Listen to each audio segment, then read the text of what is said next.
folks, welcome one and all to another date on the Journalist Hangout. I am Citizen Jones Hussein. Now, today is a Friday, the 8th of February. 8 days to go. You understand what I mean? Now, today on the program, ASU calls off 3-month strike, vows to resume industrial action if federal government fails to implement 2019 Memorandum of Understanding, MOU. SDP dumps Donald Duke, Jerry Gana drums up support for Buhari, just as Duke insists he remains the party's presidential candidate. And of course, later on, we'll share this with you.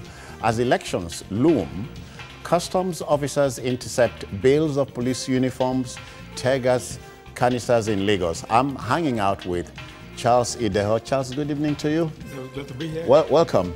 We've not seen for quite a while now. You're dressed up for a Friday. Yes, that's right. Yes. Ishmael, look at that. That's too much. But he's not looking bad as well, too. All right, Ishmael Omipidon, I greet you. I greet you. Thank you. Okay. So you see the team is ready. I hope you are.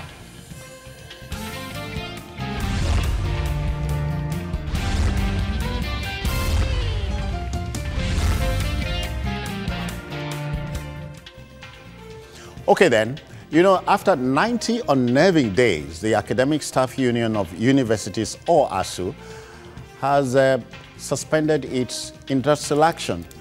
President of the union, Professor Biodun Ogunyemi, announced the consoling news during a press briefing at the NLC headquarters in Abuja on Thursday. The conditional suspension of the strike followed a memorandum of understanding agreed upon by the federal authorities, and of course the delegation of the federal government was led by the Labor and Employment Minister, Dr. Chris Ngige, and University Teachers Union, headed by its president, Professor Ogunyemi. The gray areas at issue have been sorted out, we are told, by the minister, and an agreement reached. But we had been there many times before. Let's hear from both parties. Watch this. Following a careful review of the report of engagements with the federal government on proposals for addressing all outstanding issues in the 2013 MOU and 2017 MOA, NEC resolved that the current strike action by the union should be suspended conditionally with effect from 12:01 a.m. on Friday, 8 February 2019. However, should government fail to fulfill its part of the agreement as reflected in the 2019 Memorandum of Action, ASU will resume its suspended strike action as the union deems necessary. Government again agreed with ASU that 25 billion will be released in the period of April, May, which is the second quarter of 2019, as a sign of good faith.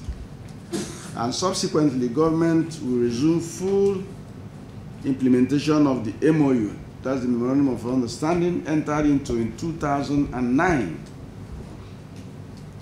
following the activation of the recommendations of the report of a government stakeholders workshop initiated by Ministry of Education for sustainable.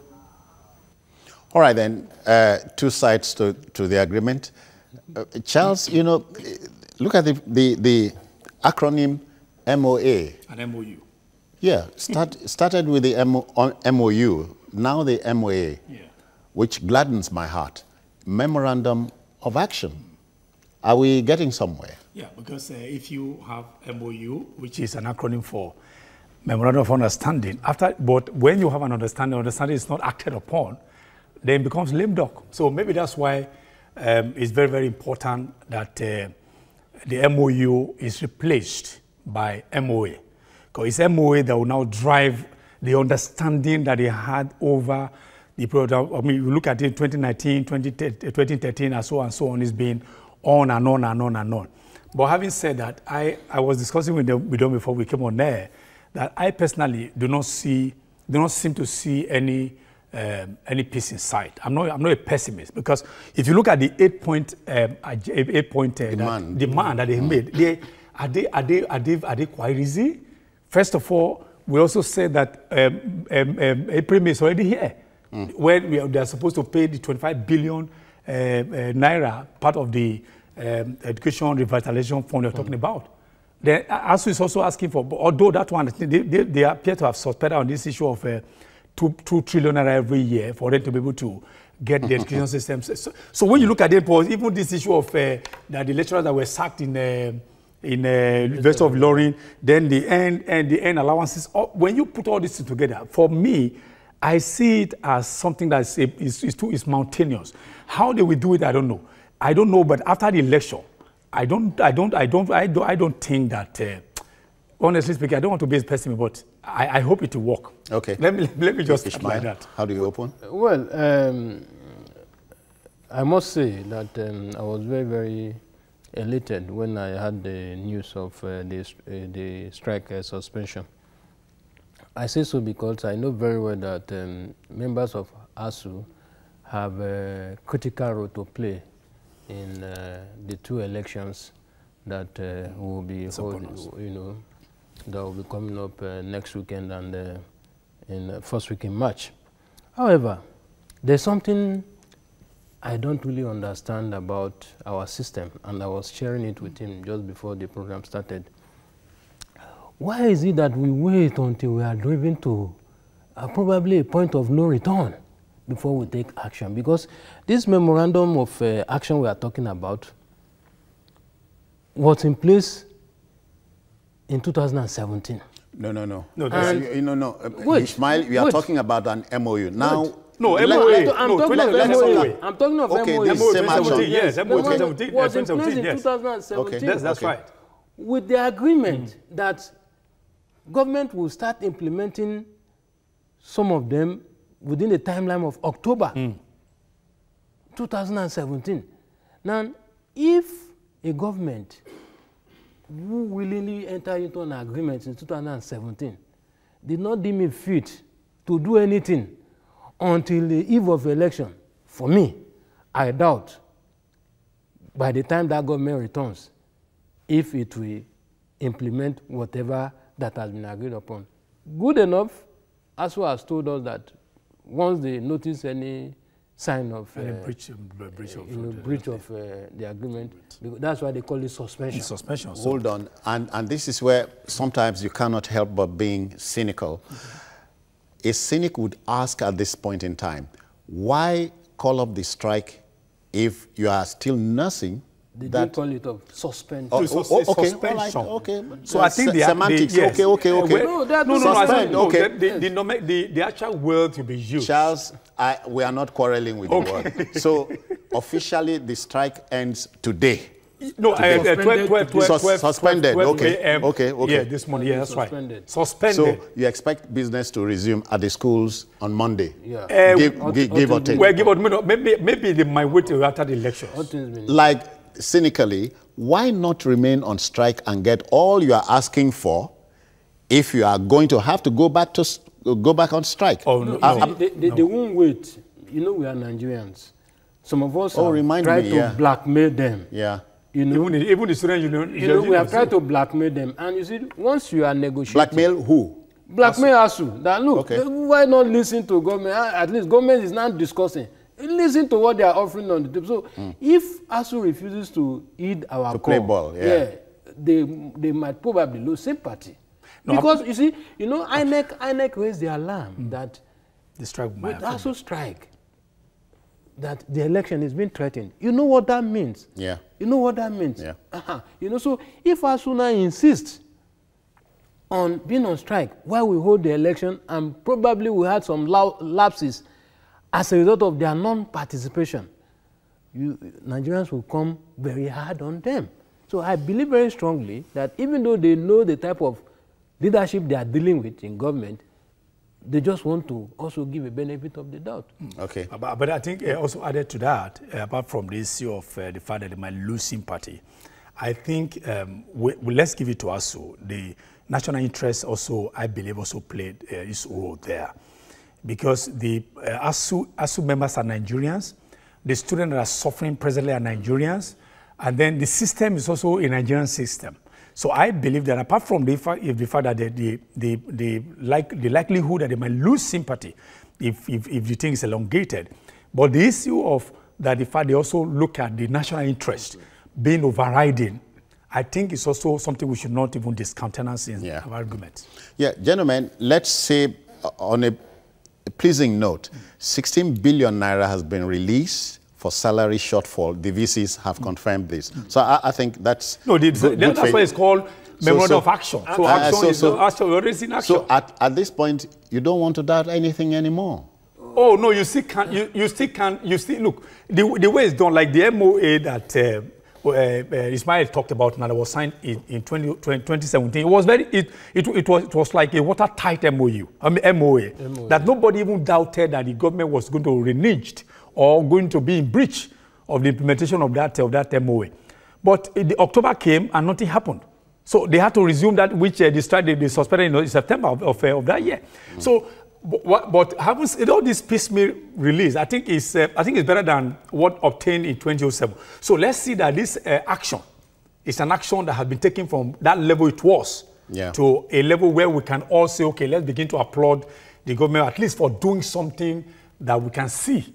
For me, even as I give the government the benefit of the doubt, I find it very funny that the Minister for Education, Adamu, who was, at the forefront of the campaign for government, the previous government to listen to ASU, now became Minister of Education, appears not to be listening to us. No, you are begging the issue. But you could have been the minister. You could have. When the shoe is in the other leg, come on, you. Because he's now part of. It's at the receiving end. It's at the receiving end of the crisis. Why would you profess what? Let's look on the bright side. No. Times have changed. Times have changed. Gentlemen, let's look on the bright side. But see, government caved in when it came to the TSA. Yes. Yielded to ASU. Yes. You think that's a positive? Well, for me, I don't think it's a positive development because, you see, in as much as we want to support ASU in its fight to revitalize the education system. I also believe that we should find a way of monitoring accountability. Yeah, because look, there was a time I went for a conference in University of Ibadan. I slept in their hotel within the campus. I ate in the restaurant run by the school. I drank the water produced by the school. And I asked myself, the revenue from all these ventures, where is it going? Where are they going? Where are they going?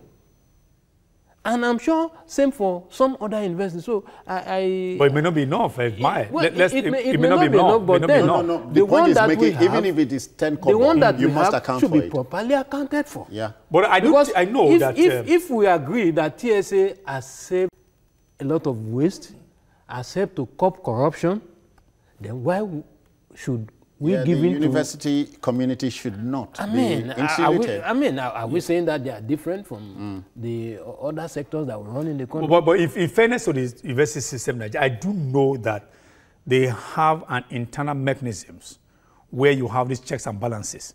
So I still believe that, I'm not saying that totally you have Engineer Gabriel as their Charles, you do remember when the current government started the Jojo with ASU, the question of 200 billion naira released by the Jonathan government should be accounted for. That came up. Yeah, that's what I'm saying. It took a chunk of the Yeah, so many nerves were afraid. Yeah, but what I'm still saying is that that does not remove from the fact. All right. Okay, go ahead. There's a certain Taiwo in Anambra State. I greet you. Welcome.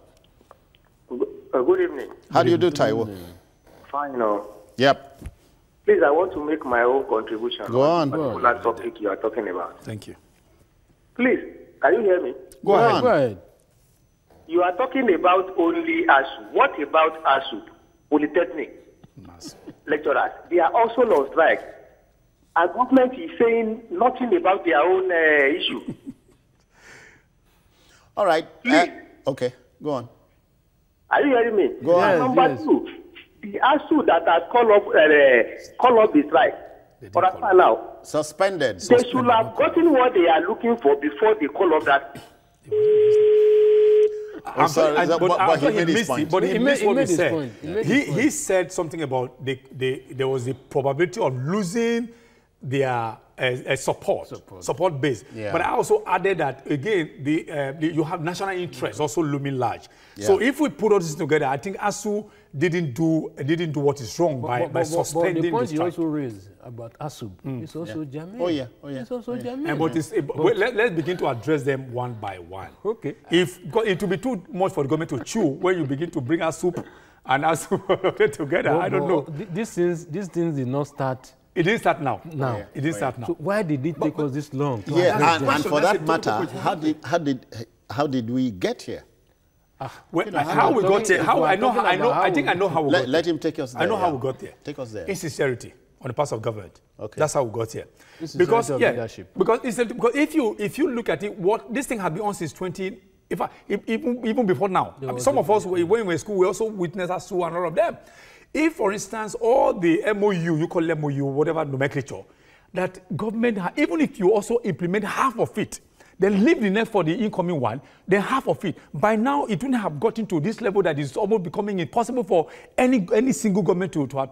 So that's how we got here. That's how we got here. And Ishmael, we cannot run away from it. It's a two-way street. It is. Government on the one hand, ASU on the other hand. There should be an element of accountability. Yeah.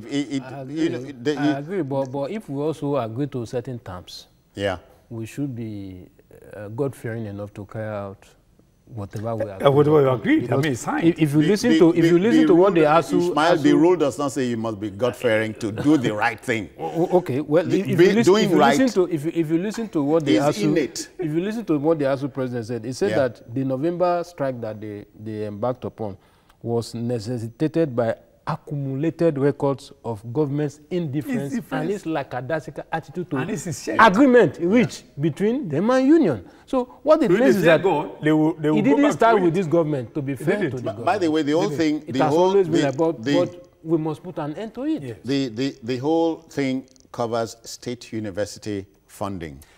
That's also part of what I was talking about, that if the government can also prevail upon the state government from this proliferation of state universities. Because when you... Is this state... But what of federal government that is also establishing universities? I tell you, it's part of this, part of what they are asking for.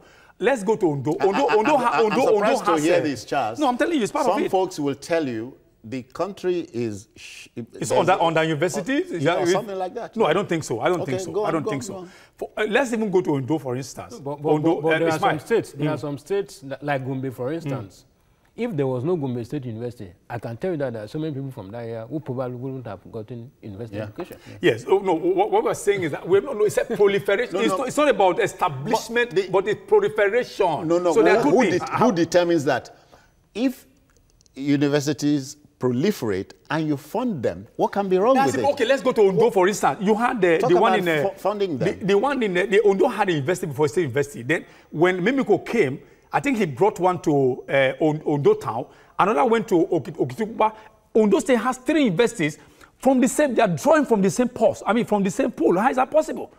Or a single state where what is the IGR of Ondo State that they will have 3 state universities? All right, Charles. Look at it that way. Let's quickly take us to Kwara State. Sam is waiting. Sam, good evening to you. Evening. How do you do? I'm fine. Let's go, sir. Okay. By the way, Sam, your state is not a part of this strike. But go on. That's your state university. Kwara University. It's not about state, but about the educational... go on. Sam, I defer to you. Let's go. Yeah. Yes, it doesn't have to be. Go on, please. Yeah, good. Yeah, I can see the insincerity of government. Please ignore the whole back. Just keep don't talking, listen to yourself, please. At two, why must every... Ignore the whole back. Just Let's go, please. Yeah. Okay. Okay. So as I made an allusion to Ondo State. Yeah. Look at the IGR of Ondo State. What's coming to the from federal account? Added to what the Eternity generated. Is it enough for you to fund 3 universities? Hold it there. Is that not proliferation? No, hold on. Ishmael, sometimes I want to believe that whatever Charles says here is coming from deep down his heart. If state governments are honest about IGR, it's like the federal government telling you people don't pay taxes, you know. They want to start pursuing them. States can really generate. They can, if they're honest about it. Of course. We talk about corruption. Come on. But if what we are having now even the little they are generating, how are they manage it? If you manage it properly, you know, come on. But they're not managing it properly. That's part of the problem that we're saying. You don't need to go to the National Assembly. In the midst of the mismanagement, we're still proliferating universities. Then we're having the same problem. That's what I'm saying. So, but none of them is God-fearing enough to borrow from Ishmael for them to do what is right. So this God-fearing thing. Come on. Don't. It's not. No, we're not. This is not a religious show. No, it's not. We are looking at brass tacks. The brass tacks. We are on the same page. We are on the same page. We are Nigerians. Must I say I'm not? I'm irreligious not to do the okay, right thing. Maybe the phrase is what you quarrel with.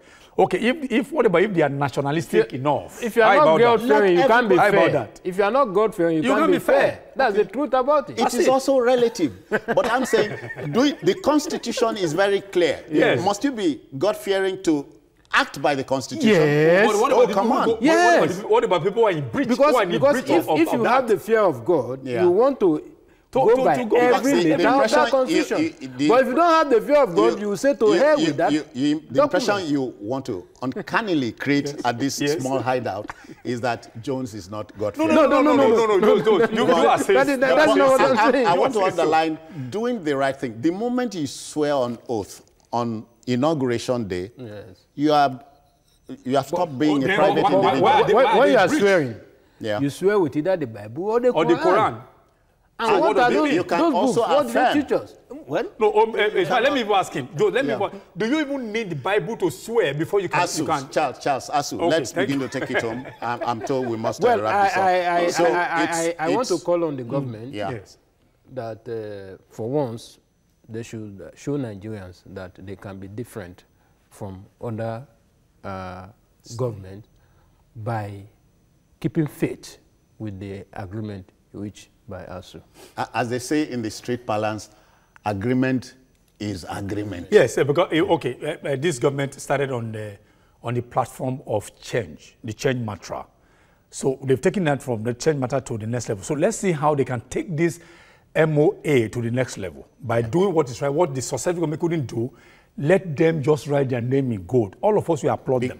Because it is possible. It is possible. Okay. It is doable. It is possible. It is. Where there's the will. All right, let the debate continue, but we wish ASU, federal government, Godspeed, because it is possible.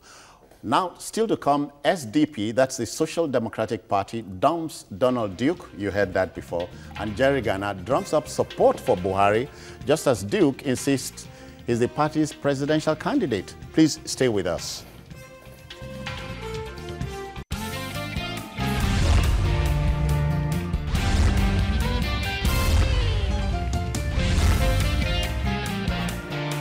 All right, then, we just told you about it. SDP dumps Donald Duke and Jerry Garner. You know, in attempting to rationalize this distressing development, a quotation of the French general and statesman Napoleon Bonaparte came to mind. He said, let me quote him, "The people to fear are not those who disagree with you, but those who disagree with you and are too cowardly to let you know," end quote.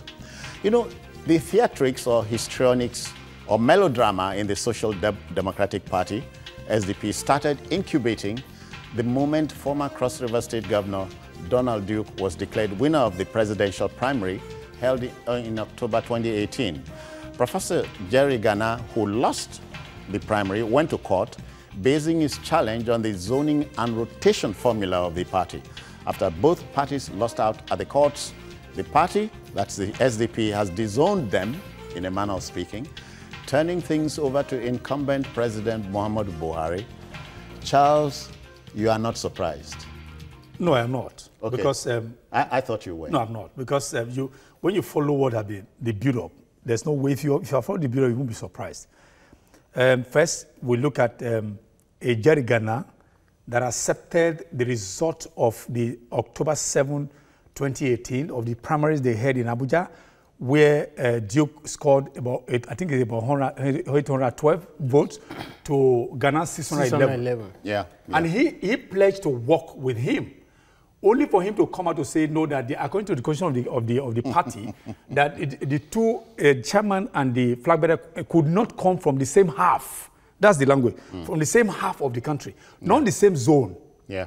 Okay? So because Duke is from the south-south, Baba Fayalaye is from the southwest. But he has now lumped them together to say from the same half of the country. Yeah, which of course made him to go to the court, and the court granted his prayer. At what time? Before, during, or after? No, that was after. That was after. That was after. Yes, after. after. Yeah. Then, of course, you know how the thing played out before recently, January, that Appeal Court now said no, that thing couldn't upturn that October 7. Sure. So we thought they were going to settle down and start building. Then recently, you also heard that there have been this intra-party crisis. On the one hand, you have Shehu Gaban, who is the National Secretary of the party, and also doubles as the running mate to Duke, on the one hand. Then you have on the one hand, there's a vested interest. A vested interest. You also have Alpha, this Alpha Mohammed, the spokesperson. Yeah, that's it. So they've been a loggerhead, and then they are even sent the man back and said the man is no more the national police secretary. And but the man is saying that he doubts the sincerity of Gaban, who of course has a ticket to fly, a flag to fly. Now that we are almost at the eve of the election, all of a sudden you now want to throw that flag away to now surrender that support to another party. Yeah. The party you want to unseat. So he looked at it, and then he also said that even the national chairman, Falaye, was not in that party where the decision was taken. Yeah. Some of the regional chairmen were not there. And he said, how is that done? I just learned before we came on there, I'm not confident, said that Baba Falaye has resigned. Yeah. So it's quite wrong, because I expect that the PDP is the oldest party in Nigeria, as we speak today, because it was formed in 1992. Yeah. I'm sure many people remember that. It was the same party that brought Abiola to power. I mean, SDP. SDP. Yes, it's the same thing. No, you just said PDP. Oh, sorry, SDP. I'm sorry about that. So what I expect them to have done is that whether they get 2 votes at the end or 3 votes, let them start a process. As I said to somewhere this morning, it's a boat of Jamaica. The Jamaica. The man didn't start taking first. I mean, this has happened the first time he faltered, second time he faltered, until he became world beater. Why don't you falter and then you now re-strategize and become strong? Ishmael, tell him athletics is a different ballgame from politics. As a matter of fact, you get the impression you are watching a crazy home video. Yeah. But the same Napoleon said, in quote, in politics, stupidity is not a handicap, end quote. In politics? In politics. For me, I see what played out in the last 24 hours as a fallout of the PDP convention, where Jerry Ghana and Adeniran. No, PDP convention. PDP, let me come. I will lay the foundation. Because I also made mistakes. You know, Professor Adeniran was going for the chairmanship of the PDP. Jerry Ghana was the DG of the campaign. And this group felt shortchanged by the outcome of the convention. And they did announce that they were going to think of the next line of action.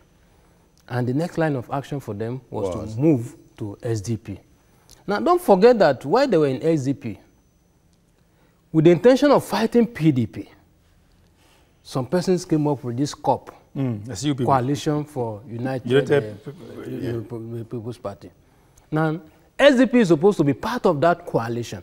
So by implication, what it means is that you cannot fight the same people you want to fight. Yeah.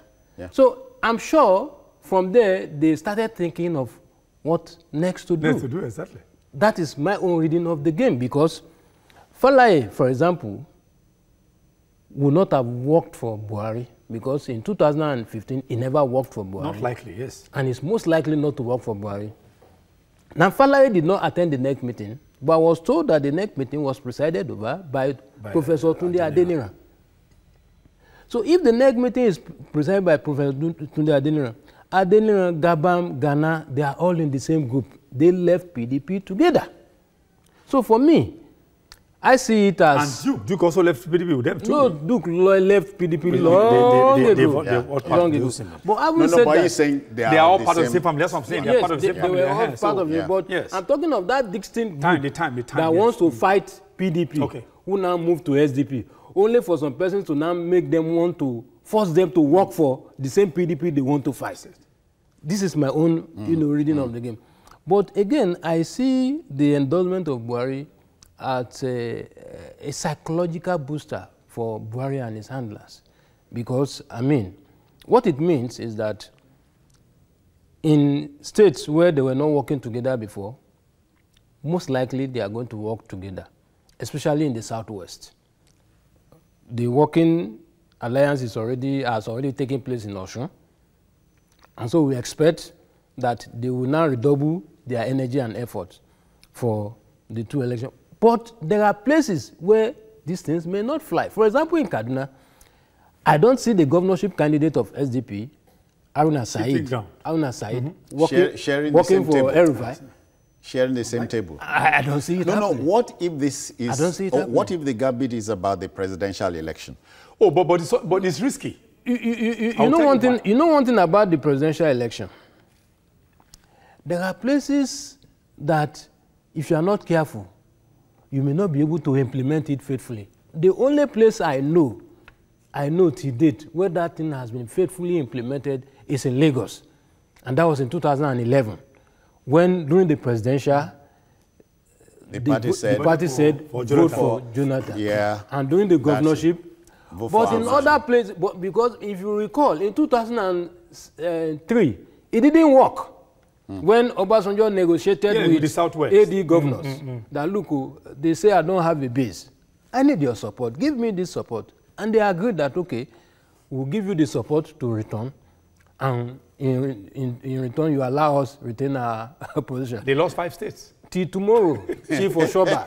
They lost 5 states. Very, very bitter. Because I was told that on the day of the election, he was in Obasanjo's house playing Ayo. And as he was getting results of the crisis, he will call. They say, Baba will call the DGSSS there and say, no, don't worry, it has been taken care of. So Oshoba sat there and he was losing. He was losing. He didn't know. So 6 states. I don't see how. They lost 5. I don't see how that kind of agreement can be implemented faithfully. Charles, Ishmael will be a very good movie writer. I like that. Followed. But let's, without prejudice to what you are going to say. Donald Duke says, I remain the SDP presidential candidate. How do you reconcile that with the fact that the INEC does not have his name there? He remains at a risk, at his own risk, because if your party has removed the rock from your feet, on what platform is it going to stand? That's what it means. So but INEC no longer uses the name of candidate. They use parties because it's platforms. Yeah. But there will be SDP. So there will be SDP on the ballot. Okay, but no name there. No name. There will be SDP. That's what I'm saying. There will be SDP on the ballot, but not Donald Duke. They no longer use name. Why I said it's risky is a lot of states and a lot of people, for a lot of supporters for some time now, they've got this issue ingrained into their system that they are voting SDP. SDP is now saying, don't worry, we are throwing our support behind the presidential election, we will vote for Buhari, but in the National Assembly, come back home and vote for your respective candidate. But I am telling you, because a lot of people you have already psyched up to say, okay, let's go this way. How do you think they are going to also remember when they also come to National Assembly, they start voting for... Don't forget that the election is the same day. Yes, that's what I'm saying. There's tendency that once the man you put first, you want to put for this party the second time. That's what I'm saying. But how is it if somebody could just, okay, APC for presidential, You are not looking for SDP. It only takes highly educated people to understand that. That's do that. So that's what for these are mothers and fathers who vote very well in the villages. If you just tell them their own is they will just come, they will say, when they see broom, they will ask for the symbol of what they want to vote for. Broom, they will just do that. They will just put it. And I recall the election in 2015. I learned some of the women wanted Senator Lanley to return. They liked him, they loved him, they wanted him to return. But I think he remained in I don't know, I think he was not with them in the APC. I think he was not with them. I think he went to Accord also. He was not with them in the APC. Yeah, he's not with ADC. After the election had been concluded, the women were now asking that that when is we have finished. You know, so these are some of the things. But so it's risky. Apart from Lagos, I have not seen where that thing has been done very effectively. For me, I haven't seen. I think without being hard on the SDP. Wait, in Gombe and Katsina, Gombe, Katsina in 2011, it happened. In Katsina, PDP lost virtually the National Assembly election, but they won the governorship. In 2015, too, in Gombe, PDP lost virtually all the election, but he won the governorship. And that of Gombe was made possible because there was an agreement between the current PDP governorship candidate, who was in APC at the time, and the current governor to undermine Goji, who was in APC. They were in APC together. Yes, they were in APC together. But Nafada, who was eyeing the governorship ticket of 2019, entered into an agreement with the governor, the outgoing governor now, to say, look, we will support you to return, but you will work for me to get the ticket. And he has worked for him now to get the ticket, whether he will win the election. But I also tell you why it worked, Ismail. You see, in that situation, when you love the personality, as you talk about Lalane, it's easy to do that. But when you now say, okay, it has to be broom or umbrella, it's going to be very, very difficult. So, if, for instance, now SDP, what is that going to be? Okay, horse. No, people are going to believe for horse or something. So it's going to be difficult. Can we face the reality? For me, I never saw SDP in the race. I tell you, brings me to this angle. Are you looking, at the time you determined it was not in the race, were you looking at the party or the symbol? I was looking at the party. And the man, not the man. And the man. Are you talking about a right man on a wrong platform? God bless you. And the other way around? God bless you. I don't see that way.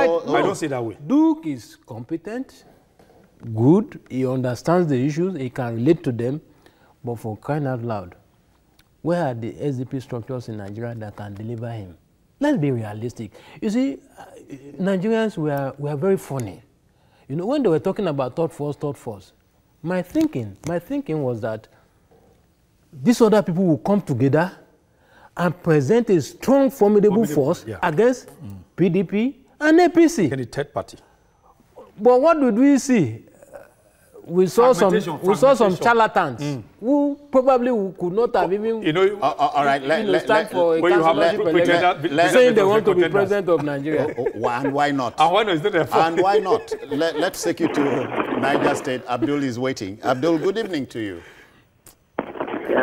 Yeah, welcome. Let's go, Abdul. Yeah. Okay, sir. Go on. Actually, you guys are doing a very good. Thank you, sir. That's my very big tribute to Mr. Ismail. Thank you. You guys are doing well. Thank you. We want to do a better one. So, yeah, still talking about this logic of a right man on the wrong platform, a wrong man on the right platform, and add mixture of both. A right man can make that platform a future world beater, if you understand what I'm saying. So brings me to this, Charles. Yes. There are 73 names on the ballot. No, for presidential 31. Parties, not names. No, 93 parties, but yeah. I had 73 are contesting for presidential election. 31 on the ballot. Yeah. So 31 parties on the ballot. You are looking. He talked about the everyday woman. Yes. You know, in a particular state. That's right. So you have 31 names. 31 logos. Logos. And here is an illiterate woman.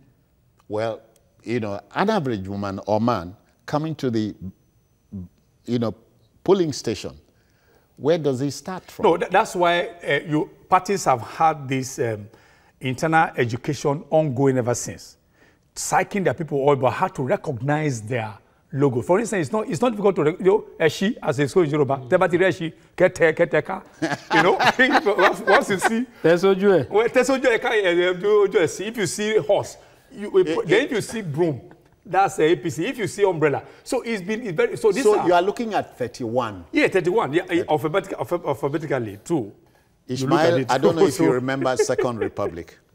We had 5 parties. Yeah. And 5 fingers. NPN, UPN, NPP, GNPP, and NAP. Braithwaite. And yeah, quickly, and I know that the NPN was in the center, alphabetically. In my state, they say, Keribaita Fiobok, Keribaita Fiobok. That is from bottom. From bottom. 1, 2, 3, knock hand. From up, 1, 2, 3, knock so hand. it's the middle. So that was like a rhythm. Yes. But here we are going to have 31 for presidential and possibly 71 in the others. So it's like a Taylor said. I think going forward we should find a way of reducing. You know. How do you do that? But these are all legitimate parties. No, let's go find a way now. They are legitimate. As we go to the next story. But please, politics in our country is becoming very expensive. It costs a lot of money to be defeated. Now we know this. Okay then, you know the first ballot of the 2019 general election will be cast tomorrow week. That's the 16th of February. And the good old but ugly build-up to the event is upon us. The Federal Operations Unit, Zone A of the Nigeria Customs Service, confirmed that it intercepted bales of police uniforms, tear gas canisters, and other paraphernalia of the service. The items concealed in a Toyota Sienna space wagon was intercepted as it was heading out of Lagos. An arrest has been reported, even as identity cards and ranks of supposed officers seized too. Again, how did we get here? Well, we got here because... By road. Well, by all means. We got here because I keep saying this thing. What the take is too huge. We were discussing here before we came on air how people they do certain things that are against societal norms in order to just get there. Once they get there, they know that what they are going to take home is very huge. So the stake is very high. This uniform talked about, you said several bills, right? Oh, yeah. I understand that a bundle of those clothes can give you 10 police uniforms. Yeah. So, assuming we have about 10 bundles in that, times 10, that's how many? So, what people, I think for me... But nobody's telling us the police high command ordered that. No, not yet. No, I think that investigation is ongoing. Yeah. We also have, they said they have the ID card, which is already produced. Or the matter is just to put names. You have all manner of things and ranks. And ranks. So I'm sure these are geared towards the election, not for kidnapping, not for anything. Because once you have somebody dressed like a policeman, there's no way to know whether he's genuine or he's not genuine. And he stands at that police station. I mean, the polling booth. And then he does whatever I wanted to do. And they say, okay, these are the policemen who are going to escort the ballot to wherever. And then the ballot gets missing. And then you find that they have started allocating votes. So I think, first of all, let me applaud the custom formation for the vigilance. Because assuming this thing had already got into the hands of these wrong people, we know how it would impact negatively on the election. Election is just upon us, about 9 days away.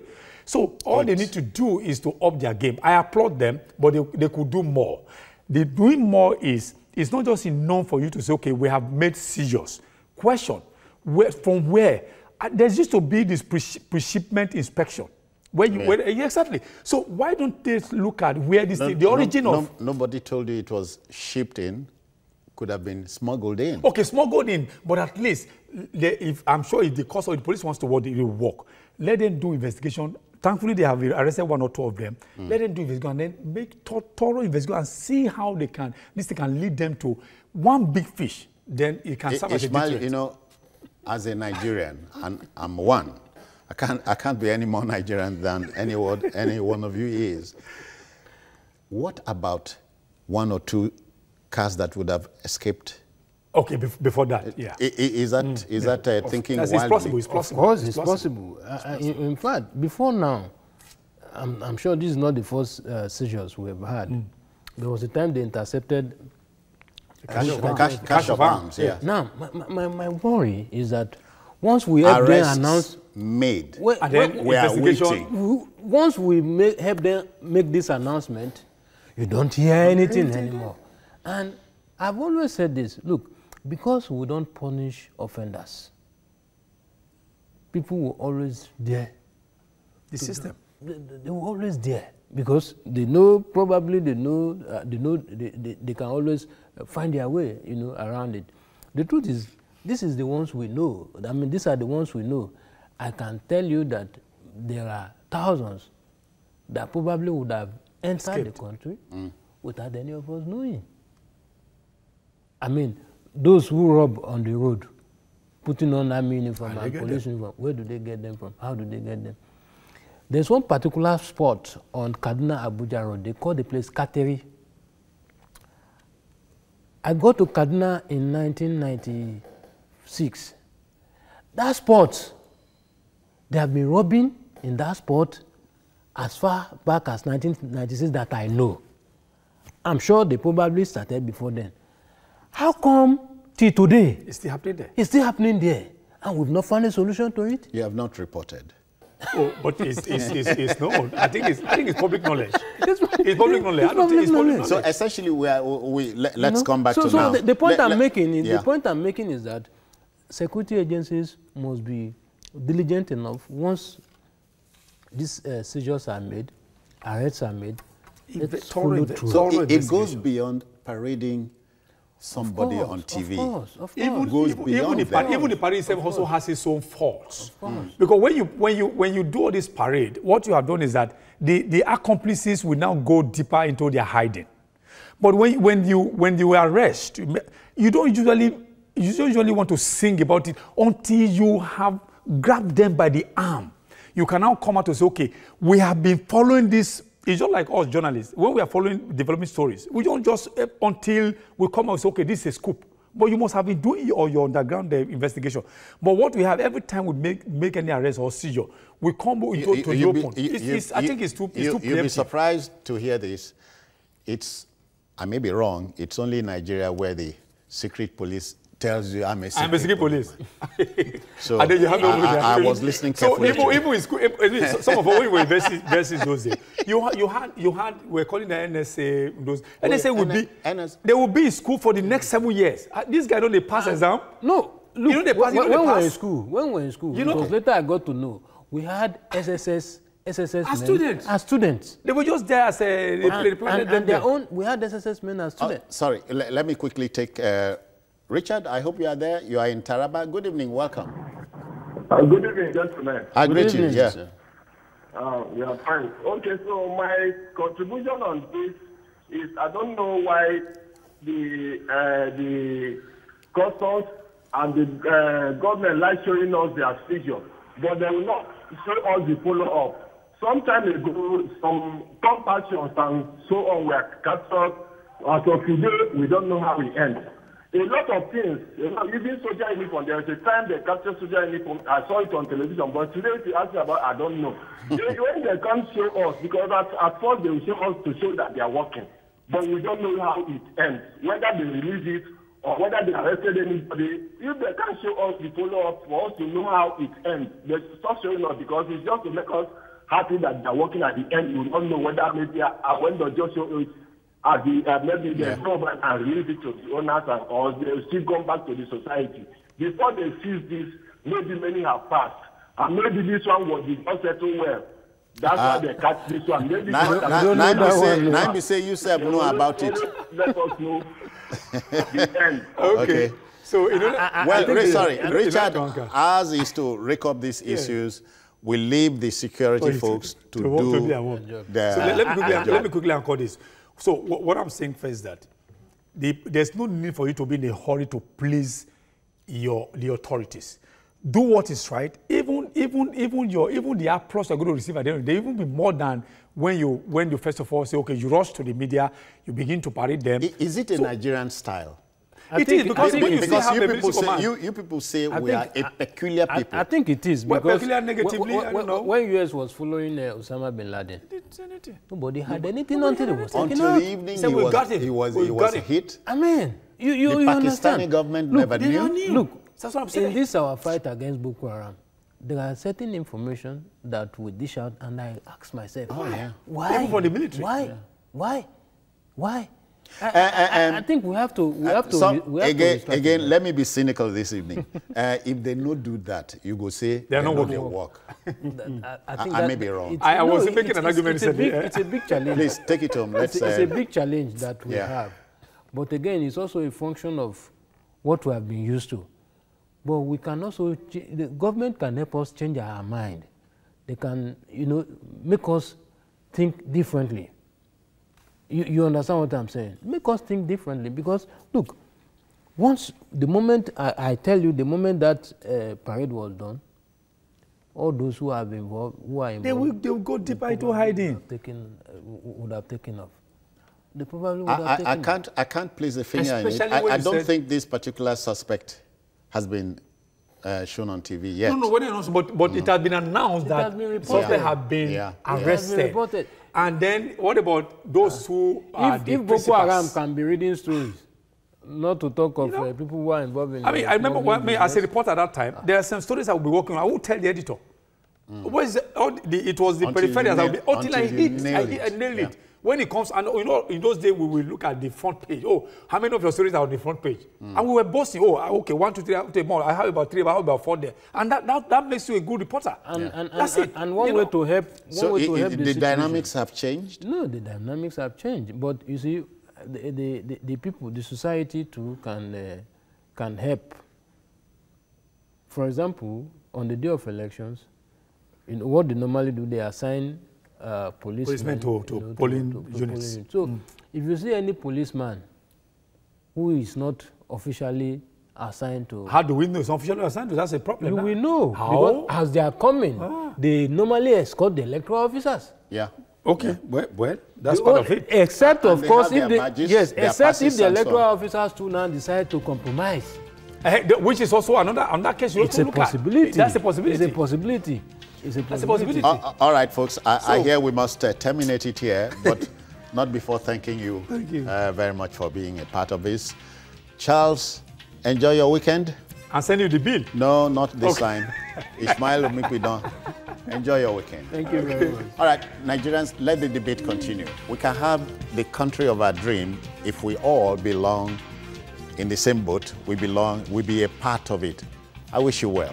That's all on the program for today and this week, but join us for next edition on Monday and watch the program on other platforms showing on your screen now and on YouTube at youtube.com/TVC News Nigeria. The feedback channel is the same. I am Citizen Jones Hussein. Bye-bye now. Take care.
I started about 5 years ago in my career, and I'm working with different units.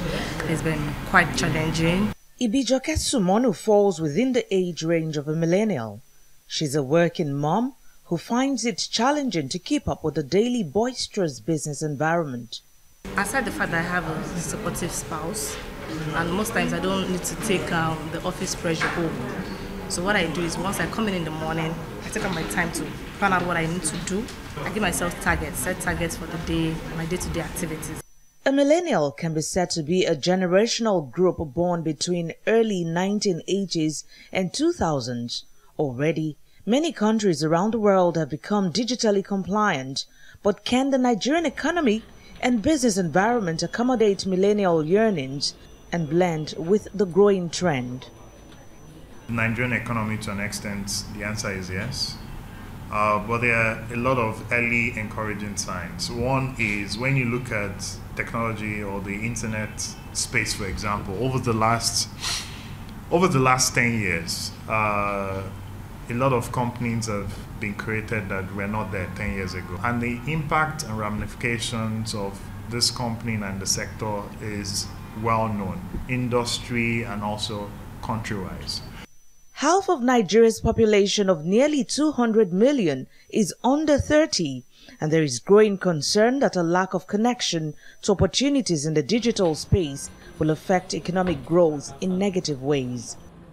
According to Jobberman's projection, by 2020, millennials will represent 50% of the entire global workforce, and keeping them productive does not have to be a daunting task. With mentoring and collaboration, you can help impart knowledge to those who are underemployed and probably help them advance their career in your organization instead of pushing them out to join the labor market. The whole millennial narrative is very alien to the traditional culture you have in Nigeria. But we also understand some of the limitations around adopting some of these things that we have put forward. But it's very important for organizations and companies to start thinking about these things and then start making very deliberate choices.